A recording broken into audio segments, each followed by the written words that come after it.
So yesterday we have seen the topic of Hampi, right?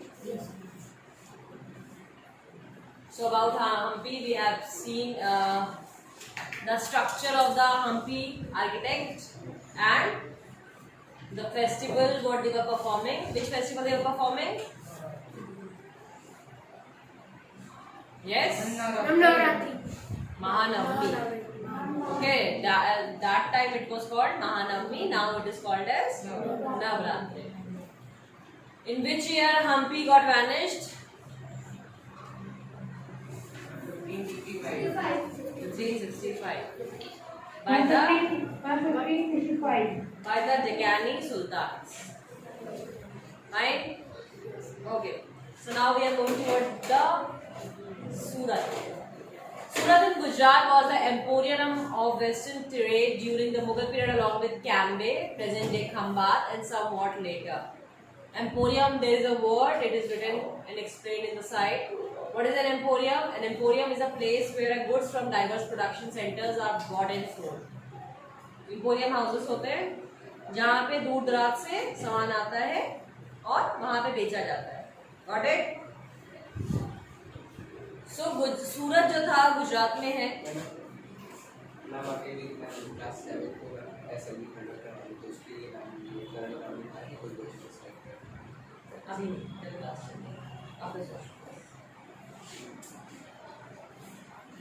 Fine. So now सूरत जो था वो main hub था जहाँ पे जगह जगह से सामान आता था और यहाँ पे इकट्ठा होके बेचा जाता था. Ahmedabad, Surat was the gateway for the trade with West Asia via the Gulf of Hormuz. There was a place of Gulf of Hormuz जहाँ से बाहर से फॉरेन से सारा गुड्स आता था और यहाँ इकट्ठा होता था. Surat has also been called the gate to Makkah because many pilgrim ships set sail from here. Mark the line. Surat has also got an adjective as gate to Makkah. जो Pilgrim ships होते थे ना, जो लोग हज करने जा रहे होते थे तो यहाँ से होते हुए जाता था. So that is why it was called as gate to Makkah.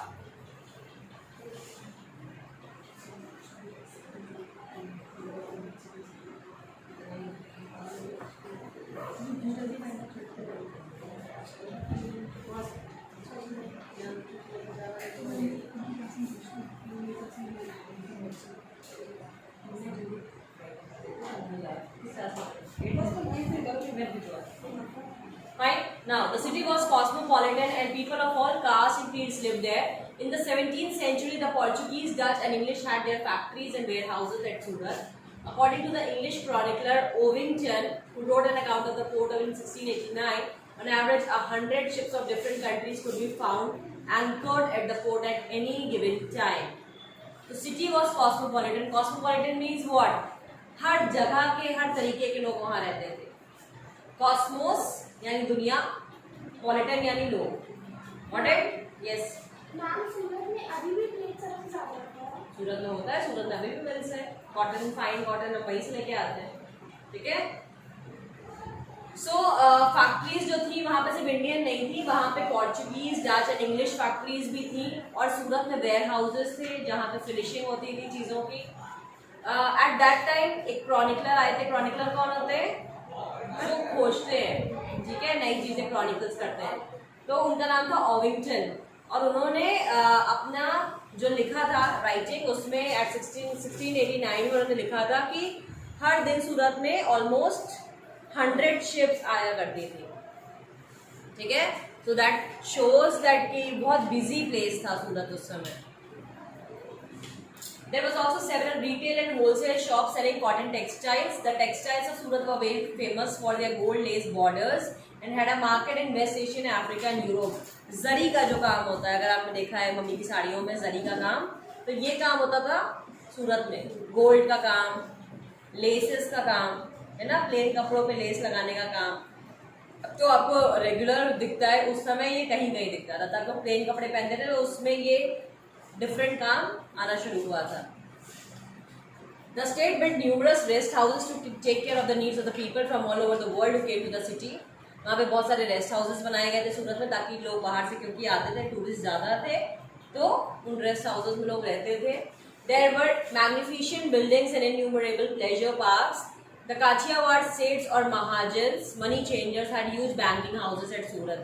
ये लोग जो थे काठियावाड़ सेठ या महाजन या बनिया, जिसको भी आप जो नाम से बोल दीजिए, ये क्या करते थे, लोग बाहर से आते थे तो बाहर की करेंसीज लेके आते थे ना, उसको चेंज करते थे। जैसे आज फॉरेक्स होता है ना, फॉरेन एक्सचेंज यहाँ पे होता है, तो पहले ये काम इन लोग का होता था। It is noteworthy that the Surat Hundis were honored in the far-off markets of Cairo in Egypt, Basra in Iraq, and Antwerp in Belgium. Mark करिए सारी जगहों को। All the places you need to mark. सूरत में हुंडी चलना शुरू हुई थी, क्योंकि इसके पहले बार्टर सिस्टम चल रहा था, बताया था ना, देयर वाज नो करेंसी। हुंडी आई तो लोगों ने सामान के बदले हुंडी देना शुरू किया। व्हाट इज हुंडी? It is a note recording a deposit made by a person. The amount deposited can be claimed in another place by presenting the record of the deposit. हमने कहीं पे जाके पैसे इतने जमा कर दिए, इतने का अमाउंट का जो भी था हमने दे दिया वहाँ पे, उस पैसे को हम वहाँ नहीं यूज़ करेंगे, जब बाहर कहीं जाएंगे तो उस पर लिखा होगा, तो उस हुंडी को हम वहाँ चला सकते हैं। समझ गए? किसी बैंक का चेक है, हमने यहाँ से लिया और कहीं और पे उसको डिपॉजिट कर दिया। Got it? That is हुंडी। Next, however, Surat began to decline towards the end of the 17th century. This was because of many factors: the loss of markets and productivity because of the decline of the Mughal Empire, control of the sea routes by the Portuguese, and competition from Bombay, where the English East India Company shifted its headquarters in 1668. Today, Surat is a bustling commercial center. सूरत का downfall कैसे आया? क्यों? Mughal period चला गया था। जो trade route था, that was captured by English and Portuguese because 1600 में ये East India Company already India आ चुकी थी और इंडस्ट्रीज धीरे धीरे मुंबई की तरफ शिफ्ट हो रही थी। ठीक है, because all these reason Surat का जो मेन जोन था वो खत्म हो गया। Correct? But again after the independence, after centuries have been gone, so again Surat is a busy and shining commercial place. हाँ, मैम तभी तो मुगल एम्पायर के 16 में जब जहाँ आया था, है ना, लेकिन जो मेन किंग्स थे जो देख रहे थे उस समय धीरे धीरे कमांड खो रहा था मुगल यहाँ पे, है ना। मुगल का जो एरिया था वो सेंट्रल वाला था, गुजरात में पकड़ उनकी ढीली हो रही थी, दो चीजें पैरेलल चल रही थी। गुजरात में नहीं आ गए थे ना, हम सूरत की बात कर रहे हैं ना, तो मुगल्स तो उधर थे ना। 1668 में इन्होंने अपनी 1600 की ईस्ट इंडिया कंपनी आ गई थी। ठीक है, कहाँ आई थी? बंगाल की तरफ आई थी। फिर इन्होंने क्या किया? सारा ट्रेड समझना शुरू किया, चीजों को समझा।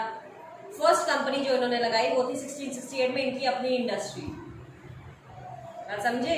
तो इन्होंने क्या किया? मटेरियल तो ले रहे थे इंडिया से, फिर धीरे धीरे इसको सूरत से हटा के मुंबई शिफ्ट करना शुरू कर दिया। समझ में आ गया? इस वजह से सूरत का डाउनफॉल स्टार्ट हुआ।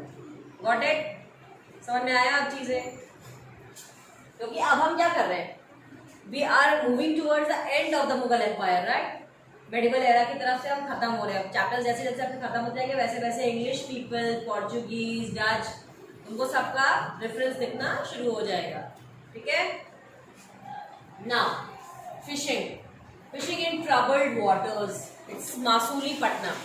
The town of Masulipattnam or Machilipatnam, literally fish port town, lay on the delta of the Krishna river. So Masulipattnam was there on the bank of Krishna river. Mark कर लीजिए। In the 17th century, it was a center of intense activity. तो उस time पे यहाँ बहुत सारी चीजें हो रही थी। Both the Dutch and the English East India companies attempted to control Masulipattnam as it became the most important port on the Andhra coast. The fort at Masulipattnam was built by the Dutch. Mark the last line.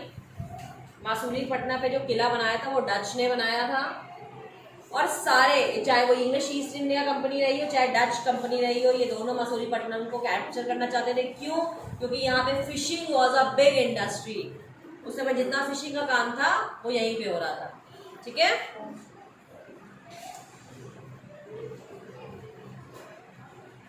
The Qutub Shahi rules of Golconda imposed royal monopolies on the sale of textiles, spices and other items to prevent the trade passing completely into the hands of the various East India companies.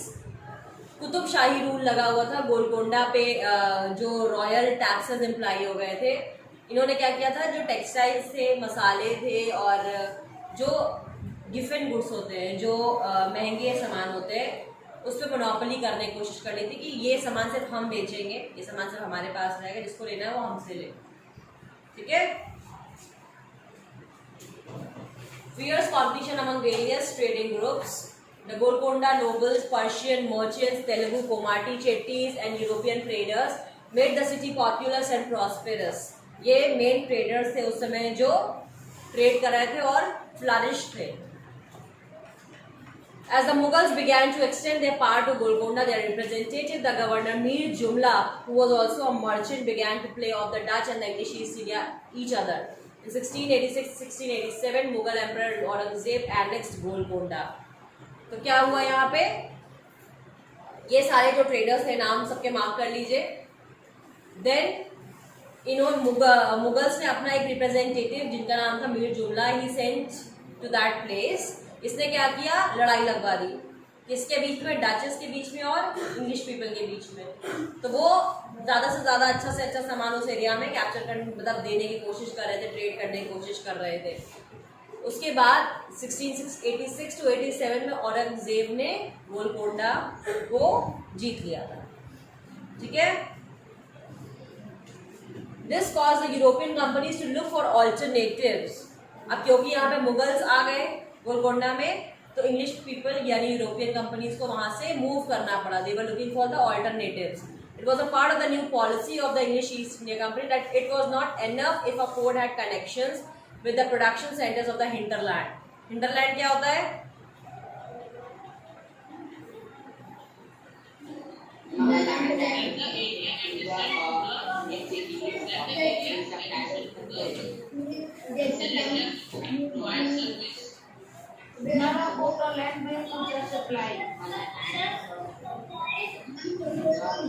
Hinterland एक ऐसी जगह होती है जहाँ पे सारा सामान होता है जो कि मेन सिटी से जुड़ा हुआ होता है। ठीक, correct. The new company trade centers, it was felt, should combine political, administrative and commercial roles. As the company traders moved to Bombay, Calcutta and Madras, Masulipatam lost both its merchant and prosperity and declined in the course of 18th century, being today nothing more than a dilapidated little town. उस time पे क्योंकि मसूलीपट्टनम में इतनी सारी activities हो रही थी, इतने सारे ट्रेडर्स आ रहे थे, सब कुछ हो रहा था, बट क्योंकि ये पोर्ट से जुड़ा हुआ नहीं था, यानी इसके पास का जो एरिया था वो कोई हिंटरलैंड एरिया नहीं था, इसलिए प्रोडक्शन में दिक्कतें आने लगी। प्लस इतने सारे जो डिफरेंट चीज़ें, यानी डिफरेंट जो कम्युनिटी के लोग आ गए। इससे क्या हुआ, जब औरंगजेब मुगल यहाँ पहुँच गए तो उन्होंने अपनी चीज़ों पे कंट्रोल कर लिया। ईस्ट इंडिया कंपनी के रूल्स एंड रेगुलेशंस एकदम अलग थे, तो वो दोनों मैचअप नहीं किया। फिर इनको यहाँ से ये जगह छोड़ के जानी पड़ी, जो इंग्लिश और डच पीपल वगैरह यूरोपियन ट्रेडर्स जो थे। जब ये चले गए तो उस जगह की जो रौनक थी, जो प्रॉस्पेरिटी थी, जो कमर्शलाइजेशन था, वो खत्म हो गया और इस वजह से मसूलीपट्टनम गॉट वैनिश्ड। आज की डेट में मसूलीपट्टनम की रेलिवेंस एक छोटे से ओल्ड लिटिल टाउन की है। Got it? क्लियर बेटो? किसी टाइम पे कोई एरिया जो था वो बहुत बूम कर रहा था और एक टाइम के बाद जब सिचुएशंस खराब हुई तो डाउनफॉल आ जाता है, राइट? बट तो भी उस समय क्योंकि हम ट्रेडिंग टाउन्स पढ़ रहे हैं तो कमर्शियल टाउन्स के बारे में, इनके बारे में जानना इम्पोर्टेंट होता है हमारी पढ़ाई में। क्लियर?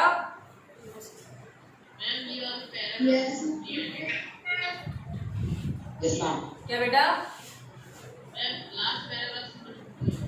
बताइए, क्या समझ में नहीं आया?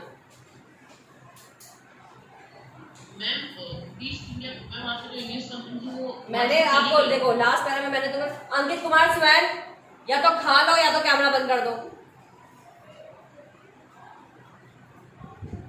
लास्ट पैराग्राफ मैंने आपको बताया ना कि औरंगजेब ने गोलकोंडा कैप्चर कर लिया, ठीक है?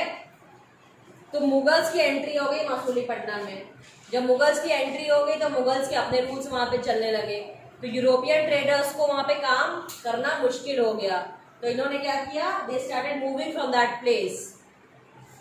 और जैसे ही वो यहाँ से हटने लगे तो यहाँ का जो मेन मार्केट था वो डाउन हो गया, और धीरे धीरे फिर ये गायब हो गया। जो इसकी मेन एरिया थी ट्रेडिंग के लिए, जो फेमस था ये, तो वहां से ट्रेड खत्म हो गया। समझ में आ गया? Yes, ma'am. Okay. New towns and traders in the 16th and 17th centuries, European countries were searching for spices and textiles, which had become popular both in Europe and West Asia. तो आप ऐसे समझो, India के जो spices थे, जो मसाले थे और जो कपड़े थे, उनकी डिमांड बाहर की कंट्रीज में बहुत ज़्यादा थी, स्पेशली यूरोप और वेस्ट एशिया में। The English, Dutch and French formed East India companies in order to expand their commercial activities in the East. Initially, great Indian traders like Mullah Abdul Ghaffur and Virji Vora, who owned a large number of ships, competed with them. ये दो Indian traders हैं, क्योंकि जो east India company के जो लोग हैं वो अपना सब शेप्स और सारी चीज़ें उन्होंने करना शुरू किया, बट उस समय यही दो बचे थे जो उनसे कम्पीट कर पा रहे थे। नाम है मुल्ला Abdul Ghaffur and Virji Vora. However, the European companies used their naval power to gain control of the sea trade and force Indian traders to work as their agents. तो क्योंकि वो फॉरेन से आ रहे थे, उनके पास जो नेवल था, यानी नेवल क्या होता है, नेवी की जो चीज़ें, यानी शिप्स और सारी चीज़ें जो थी उनके पास ज़्यादा थी, तो ये क्या प्रेशर अप्लाई कर रहे थे कि ये जो इंडियन ट्रेडर्स थे जो पोर्ट्स का काम देख रहे थे, तो वो उनके एजेंट बन के काम करें, यानी वो उनके अंडर काम करें, ईस्ट इंडिया कंपनी के under. Ultimately, the English emerged as the most successful commercial and political power in the subcontinent, and gradually it happened also. क्योंकि इंडियन के पास कैपेसिटी कम थी चीज़ों की, उनके पास बहुत सारी थी, क्योंकि पूरा यूरोप का मार्केट था, पूरे डच थे, पोर्चुगीज थे, सारे इकट्ठे हो गए एक बार में। ठीक है, इससे क्या हुआ, जो वाटर रूट था हमारा, जो सी रूट था, वो उन्होंने कैप्चर कर लिया। और अगर सी रूट उन्होंने कैप्चर कर लिया तो ऑब्वियसली जो सामान बाहर से आ रहा है वो तो फिर उसी के केयर टेकर बन गए। Got it? The spurt in demand for goods like textiles led to a great expansion of the crafts of spinning, weaving, bleaching, dyeing, etc. with more and more people taking them up.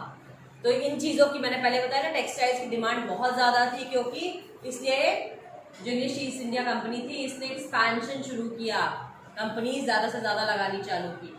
Indian textile design became increasingly refined.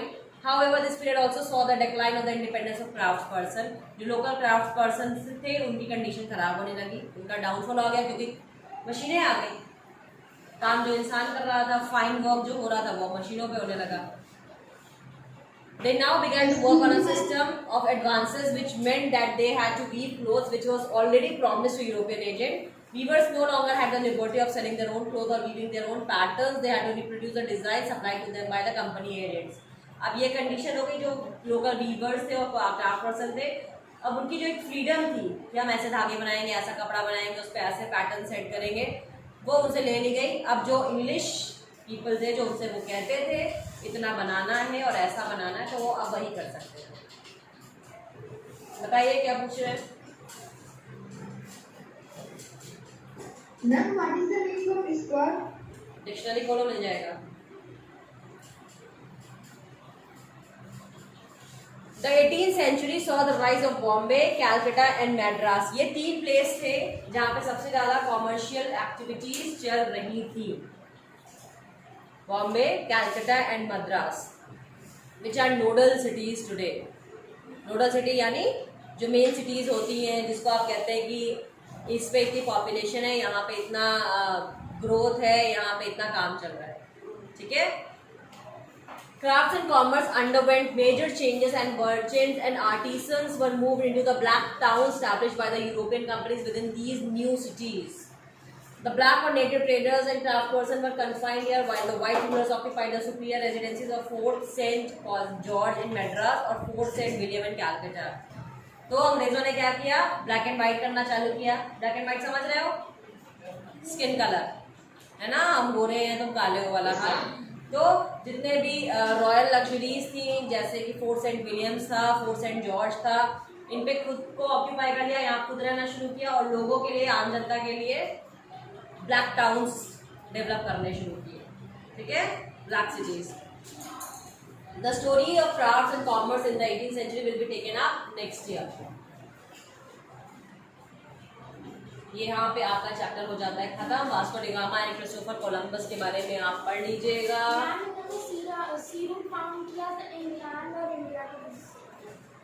ठीक है बच्चों, ये जो paragraph है, last paragraph, elsewhere, you need to read it by yourself.